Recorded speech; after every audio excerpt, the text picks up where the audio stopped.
Hey peeps, it's Ruben here, bringing you another episode of Into the Movieverse. In today's episode, we discuss the movie Firestarter, which is based on the 1984 movie of the same name, and obviously the Stephen King novel of the same name too.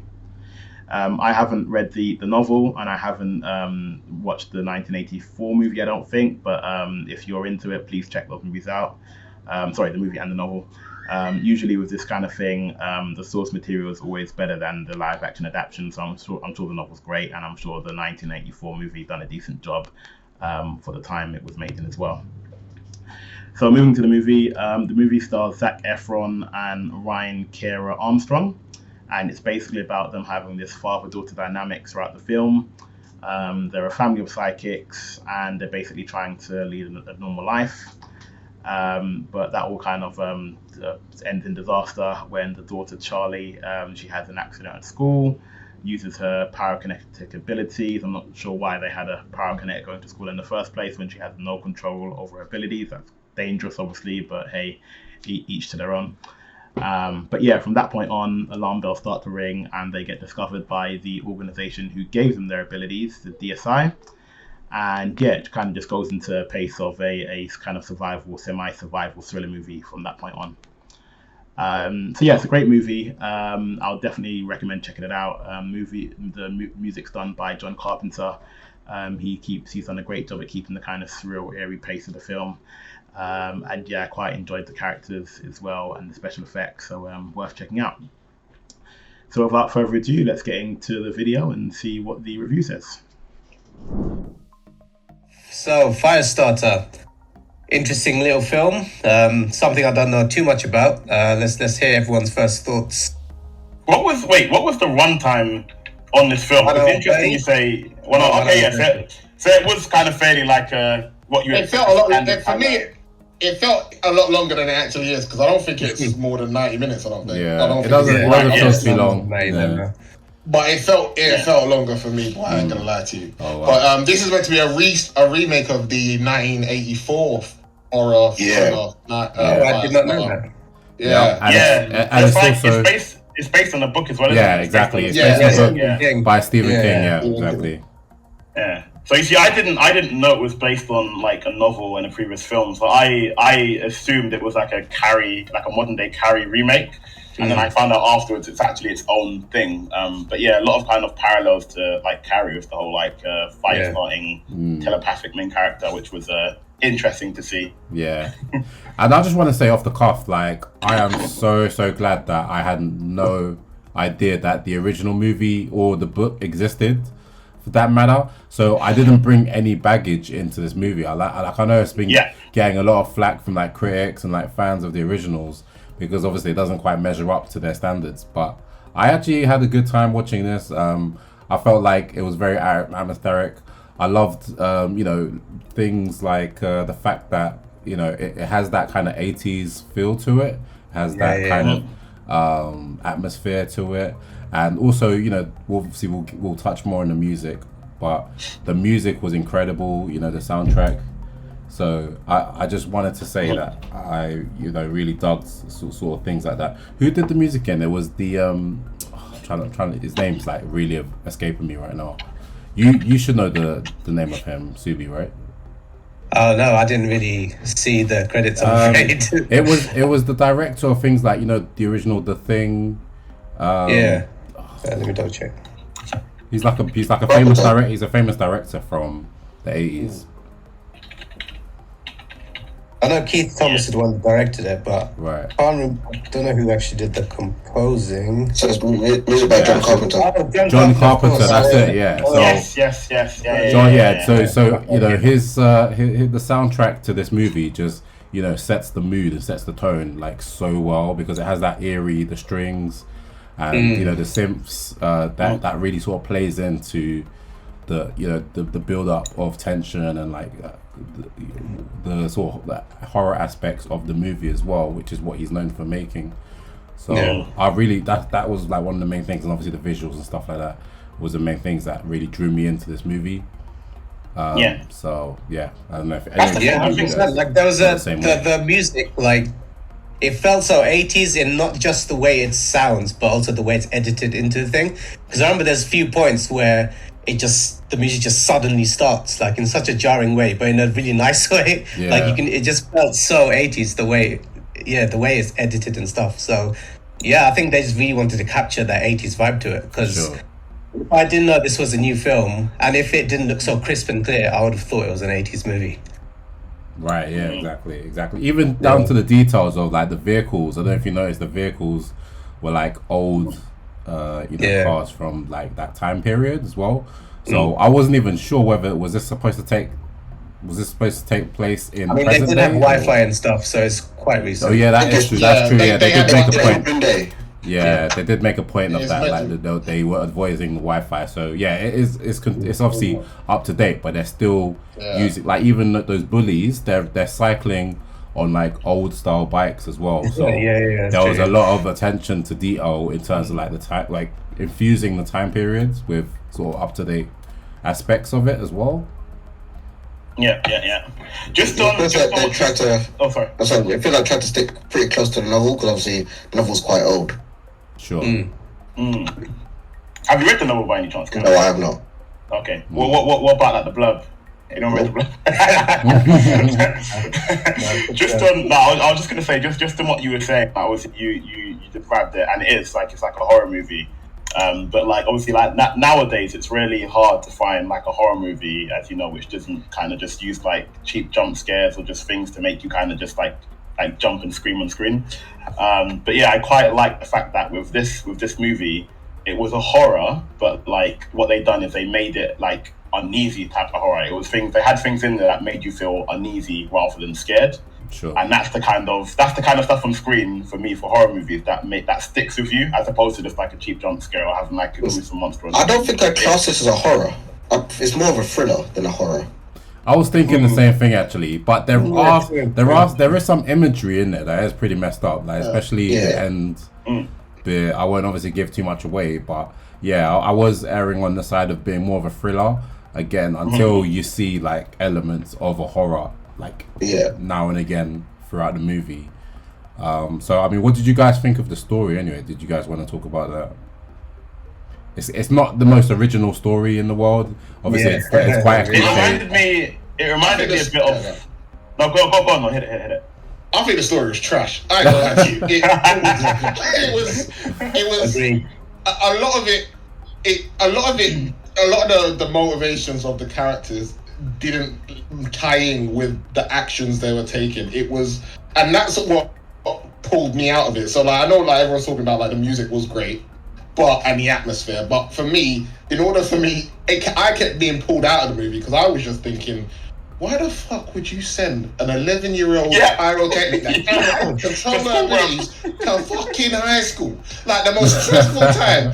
Like what? Like you're trying to, like the dad, you're trying to hide your powers, yet you use them every day to make money. What sense does that make? Yeah, like, I'm surprised it took this long for them to get caught. Like, With no training, bro. And that's what I was thinking.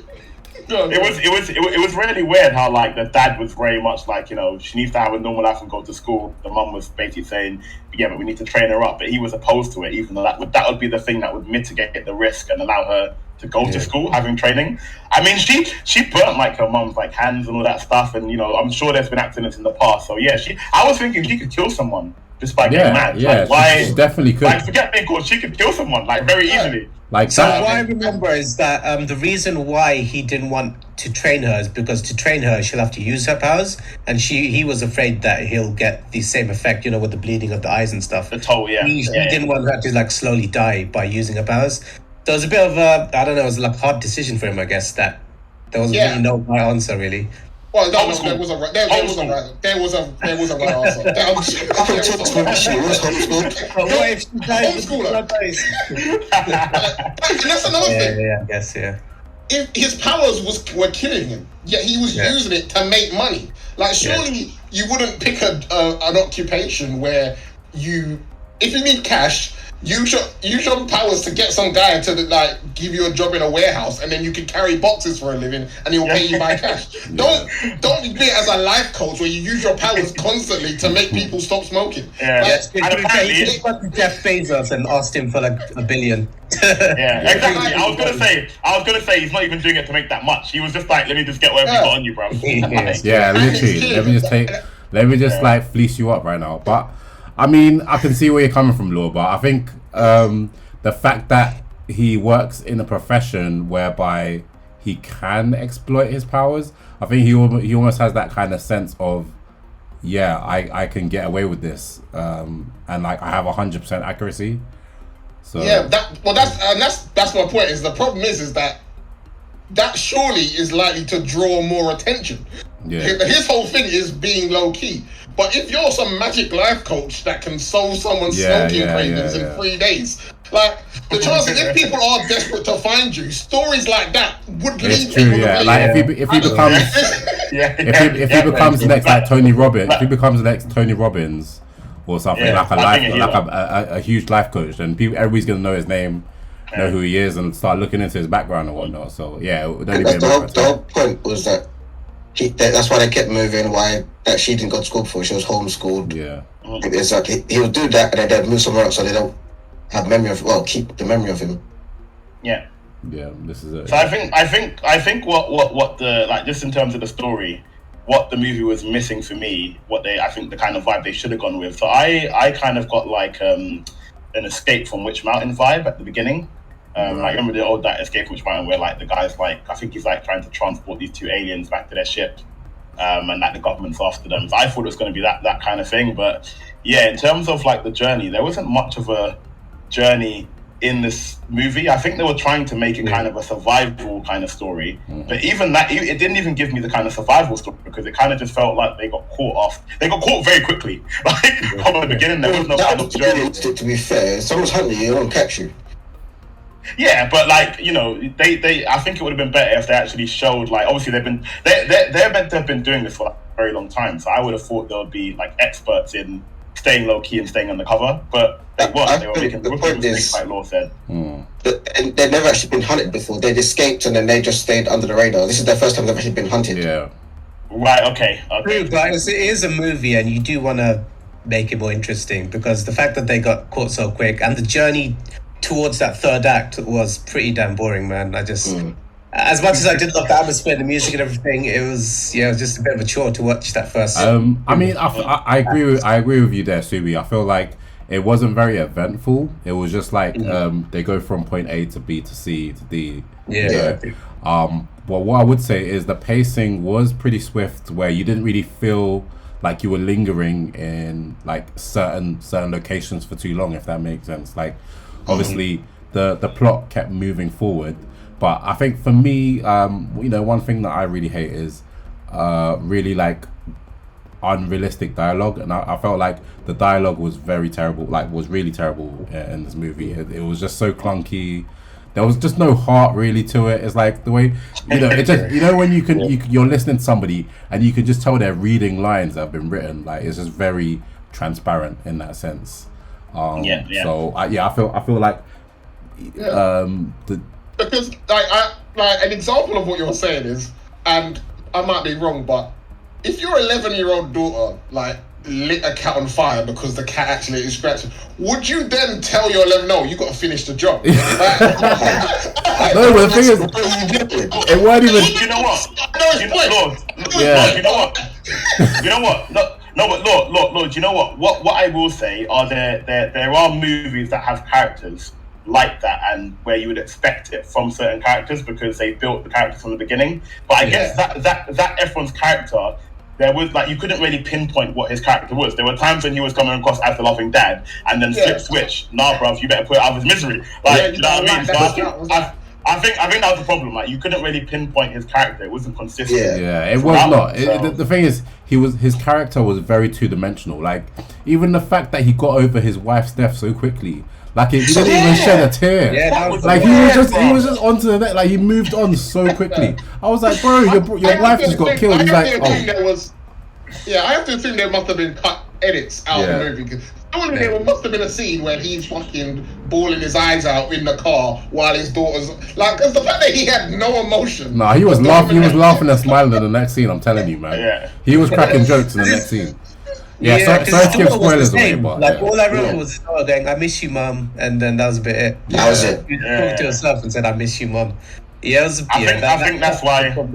There you go. It had the actions it had things which obviously you would think would make you have feeling for the characters, but they missed out on exploiting it. They didn't exploit it, and what happened is when things happen on screen, because you don't feel anything, you just don't care. It just doesn't stick with you. So you're just watching the TV basically. You're watching the screen. Like Another thing about the writing and dialogue is that even after like 2 acts, I just didn't really care that much about the characters or their relationships. It didn't really feel like a real family. nah, not at all. Yeah, there are a lot of things that could have been done better. I don't know if the book handles it better, maybe if they rushed it a bit, but just could have. I mean, so is the case.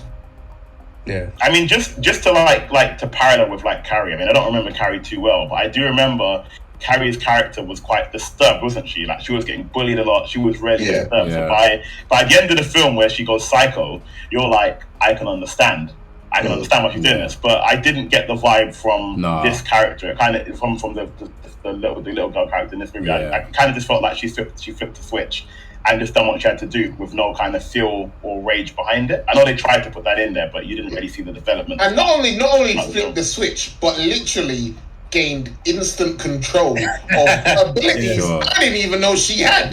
She became a god in that third act. Well, she inherited her abilities from her parents, didn't she? As well as the fire thing, but to the extent where she could unlock every door in the building, and like it was insane. Like it was like yesterday you didn't know how to set one thing on fire, and then a little montage later, and now we never saw her use her telekinesis up until that point. Not really. Not to that extent. True. Yeah. She basically became the dark. She became the Dark Phoenix. Within the matter of an hour. Yeah. But I have to say, like I was thinking. A short training arc, like not what you're used to. It's the kind of thing which in a TV expect to see over the span of a number of episodes. You would learn a bit there. But I guess even I mean, obviously because her parents didn't have her using her abilities, even they didn't know what she was capable of really. So just a missed opportunity. But what did you guys think of the? So I was going to say, what did you guys think of like the abilities and the effects with the abilities, like and they looked good. That side of it. It worked for the story that they were trying to tell. So I mean, I feel like they were really effective with the budget. You can tell it's a very low budget movie, but it still looks good on screen. Like the effects look good. The pyrotechnics are believable, even if they're not in person. And again, I felt like it was effective horror. Like, you know, the bit where they're showing people getting burnt, they show that dude with the 3rd degree burns. You know, you're just like, wow, this is really, really messed up. And obviously, you don't see certain things you don't see, but you know the implication is there. But you know, for me personally, I know obviously this movie got a lot of stuff wrong, but it still kept me intrigued. Like I don't know, there was something about it that just kept me like, especially the scene with the old man. I felt like he was a really good actor and like he gave a really good performance. Sorry, and that's one thing I wish they did focus more on, because it would be nice to see them kind of talk more with the old man and the and the wife and stuff. And I feel like they skipped that way too quickly. Yeah, exactly. They were just like, on to the next one. I thought maybe she was gonna somehow like pull the lady out of her whatever state she was in. I thought that's what they were gonna do. So I thought that was a missed opportunity kind of as well. I mean, did that old guy survive, by the way? Does anyone know? Yeah, he got shot in the leg. Yeah. So he got taken to the hospital, presumably. Yeah. Fair enough. You kind of feel... It was sweet the way she was you know, his story about the drunk driving and stuff, and his wife forgiving him. That was touching. That was actually it was really touching. But I think it would have had more of an impact if we really got to spend more time with those characters together.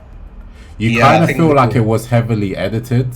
Like there was more to that scene, or more to the movie as a whole, and they trimmed a lot of it down to meet a certain mandate, to a studio mandate. So and also it was a bit strange, the original meeting, because like when they picked him up, originally he tried to push him to get them to drive to Boston. I was like, Yeah. why would you do that? And then after the guy said, obviously not, I'm not going to do that. Like, then they just accepted going back to his house. It seemed like a very big jump between take me to Boston. Okay, I'll take me to your house then. Okay. He did actually agree to take him to Boston, didn't he? And then Yeah, he he offered did. on the way. I think. You want to come back for some food, like, and then he was like, "Yeah, I don't know why." Yeah. I was like, "You're on the run." Like, I think it might be an editing goof because they definitely said he was definitely like, oh yes, I will take you to Boston now. He's like, take me to Boston, and then he's just at his house the next time. Yeah, the next scene. So I think there was definitely an issue. I do remember they didn't tell us why they wanted to go to Boston. Like, why? There was a random location. Yeah. I don't know. Next day over, I don't know. Next day over, I don't know. Don't clue, bruv.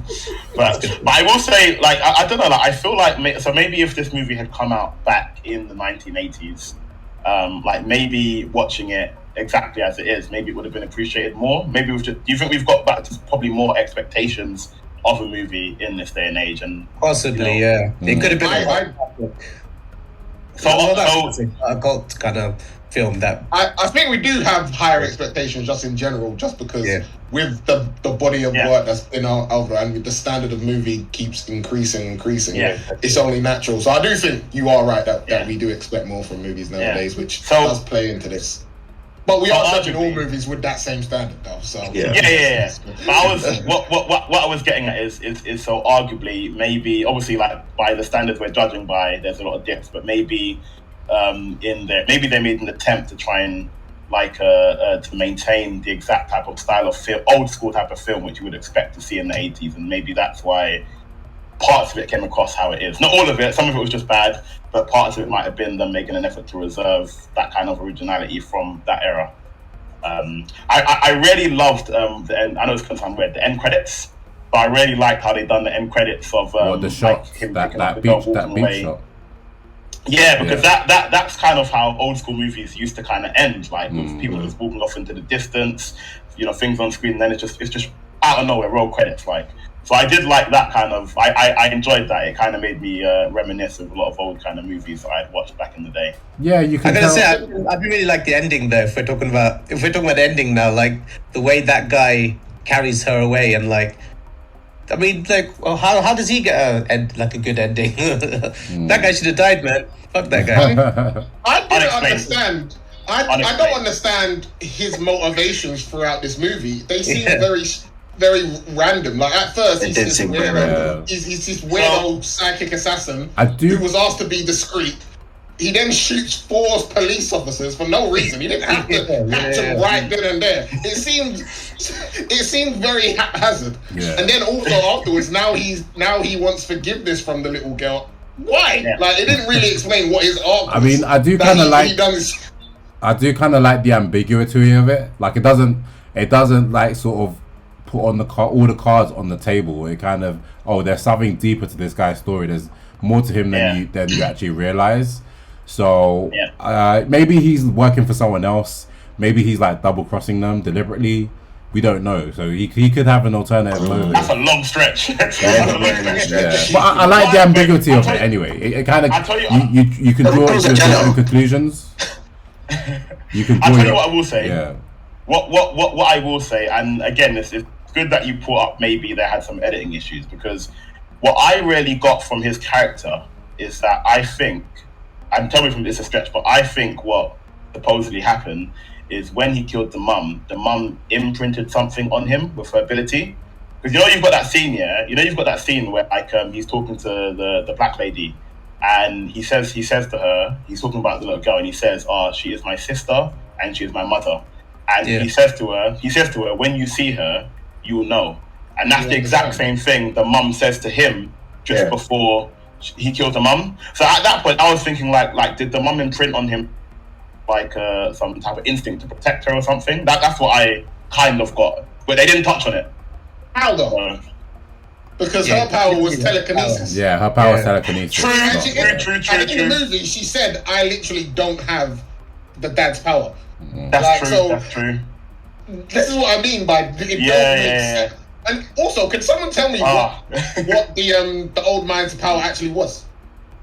The old man. I thought it was mind reading. It was mind reading. Are you talking about Zac Efron? Are you talking about Zac? The Rainbird. Yeah, because he read the mum's mind, and he was able to project. He was able to project the location of where he was to the girl. So it was some type of psychic mind reading, like Professor X kind of thing. Yeah, so he can. Right. So supposedly, like,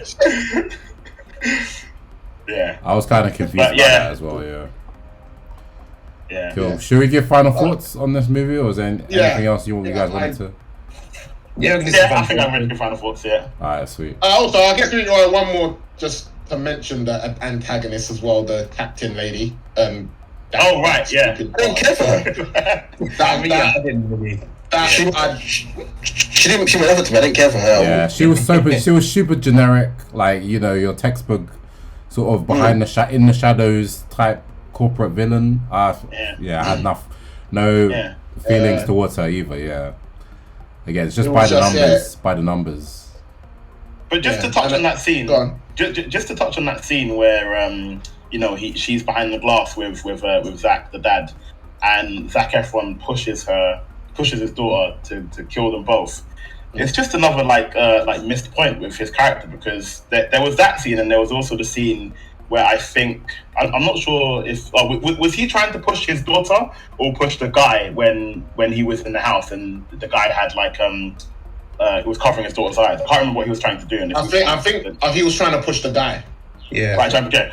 But I just thought he should have had a lot more conflict. You should have conflicting character. Like, you're asking your daughter to barbecue you and woman next to you, and it just didn't seem like he was conflicting. He seemed really stoic about it. Like, you're traumatizing your daughter for this, bruv. And then he's like, burn it all down. Like, where's the kind of thing about protecting your child in that? Like, as opposed to just like escape, get away, like burn it all down. To be fair, to be fair, in that situation, there's only one option.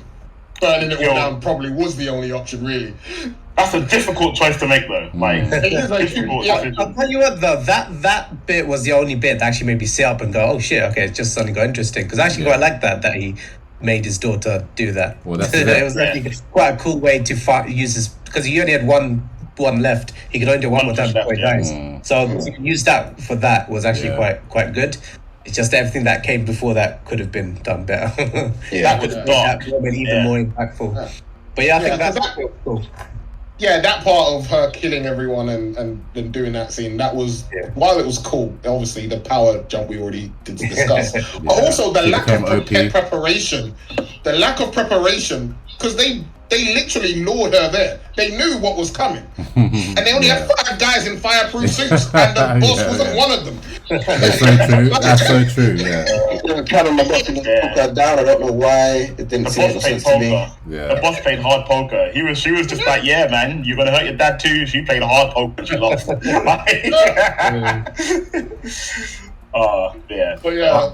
did she even get into the facility? Like, she was just in there. There was no explanation of how she was able to gain access, or how she knew how to get in. Like, there was where was the security? Where were the security on the perimeters? Like, anyway. Yeah. Well, to give the movie the benefit of the doubt, you could say that they made it more lax so she could get in, because it did seem like they were leading her to her dad. Maybe, they could have just. So that is, because how does an 11-year-old get into a fucking government building? Like, powers or no powers, like someone will notice that shit. So. Well, I mean, I'm happy to do final thoughts if you guys are ready. Yeah, go for it. Cool. So basically, so with this movie, as I said earlier, I had no expectations going in, apart from Ruben telling me that he watched it the night before. I thought, why not give it a watch? I found that, like, as I said, the dialogue is really not cringy, but it's just that it's very bare bones. Like, it just kind of tells you what you need to know. Okay, this is the motivation for the characters. This is where we're going. There's a bit of melodrama to kind of get the feels going. But I mean, the strength of this movie, I feel, was again John Carpenter lending the atmosphere to it with the soundtrack. There's some great cinematography, I'd say, you know, sort of paying homage to the 80s movies and trying to give that, you know, that eerie atmosphere and suspense and whatnot. So, you know, I'd say it's quite an effective thriller. It has the kind of a little bit of gore, and it has a bit of like, you know, sort of eerie and creepy stuff and body horror as well to go with it. So I felt like it was an effective thriller, but in terms of story, it didn't really hold up to sort of the legacy of Stephen King, obviously inspired by Stephen King works. Overall, though, I did enjoy it. I mean, again, because I didn't really come in expecting much, you know, I was pleasantly surprised amongst all the problems with the kind of, you know, the sort of logic and plot holes. It still is a semi-entertaining movie, and, you know, it's a nice sort of afternoon watch to put on. If you've got nothing else to do, you can just sort of get through it. It's quite easy to watch. But anyway, I'm not gonna ramble anymore. I'd say I'd give it about a 7 out of 10. Ooh, yeah. Wait, that's, I have to say, Peter, I didn't know if that's quite high, bro. Yeah, you know what? No. I just because it did get me at the end, like Subi said, you know, the bit where Zac Efron sort of did the kind of, well, again, not to spoil it, but, you know, there was a bit where he said something or did something unexpected, and you're kind of thinking, oh damn, okay, well, I wasn't expecting that. That's pretty messed up. So I think a lot of the time a movie can drop the ball, but if the ending has an impact, then that kind of makes a big difference on it, on you walking away. So I think it's the way it leaves you can sort of what's the word, sort of fix a lot of well, not fix, but kind of make up for certain things that it kind of lacked. So if it ends with a lasting impact that leaves you still thinking about what you just saw, then you can forgive it for certain things. So I felt that's how I felt. Yeah. So I think for me, like, and you know, maybe, I'm kind of like the opposite opinion of you. I think for me, my issue with the movie is that I'm upset. I'm upset because of my idea of what it could have been. So the story was quite like basic, like, you know, probably took like 5 minutes to put together. I think the story was well enough in terms of like for what it was, but I think it was just the execution and the lack of development of the characters which didn't do it for me. So there were parts of the movie which I thought were quite powerful, like just little bits, random sparks, I would say, where the scenes really flare up, where you start to maybe get a tingle and feel something. But all of the bits in between that were really bland, where not much was happening. Like you were saying, things didn't make sense. So you had like a lot of the bits of the dad where he was, telling his daughter, you know, you need to kill the cat, it's in pain, you need to finish it. The scene at the end where he's like, you know, just burn it all down and burn me as well. Those kind of bits were quite powerful. But I just feel like that should have been, like the movie should have been at that level throughout, or around that level throughout, for it to be what it could have been. And because it wasn't, like there were bits in between where I just kind of, not with falling asleep, but just didn't really care, like when is the next entertaining thing going to happen on screen. That's the vibe I got. So yeah, I would give it a 4 out of 10, because it wasn't like difficult to watch, but it wasn't necessarily like, this is a really good movie. Like it was just something I could watch and not feel annoyed that I watched it, and it wasn't terrible. So yeah, I would give it a 4 out of 10. Just below the line of halfway point. For me, I thought the movie was pretty average. It felt like one of those movies you used to see back on the Sci-Fi Channel. You just flicking through, and it's like, oh, this is interesting, and you put it on. Plot was average. I couldn't get over seeing Zac Efron as a father after seeing him in High School Musical dance like an idiot. It's just, yeah. I know he's been doing proper movies for a while now, but still, it shook me a little bit. But basic B movie. I felt like I watched the Sci-Fi Channel, so for me I'd give it a 5. I ended up playing Prison Architect midway through because I was just. How did you get that higher than 4 then? You start playing. I'd give it a flat average. Fair enough. Okay, so it's not good, not bad, just something to watch, and it wasn't a good use of time, wasn't a bad use of time. Just something to pass the time. There you go. Cool. I'll go next. I thought overall this was a bad movie. notwithstanding the high points being the soundtrack and the atmosphere, that can only do so much for the movie, because I think everything else was very poor, to be honest with you. The characters, I didn't believe that they were a family. I didn't believe Zac Efron was her dad. More of a brother, maybe a stranger that they met together on a journey. It seemed more like then that was actually that of that father. The mother, I didn't believe they were husband and wife and had a child for 11 years. It didn't seem like there was any connection or emotional weight behind that.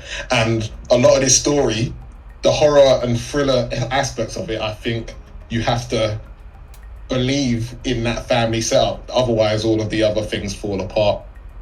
Like you said, the dialogue in the many aspects was quite corny, I thought, and quite cringeworthy at times. The story, I thought, was pretty poor. Like, the motivations of some of the characters were either nonsensical or didn't match the actions that they took in various points.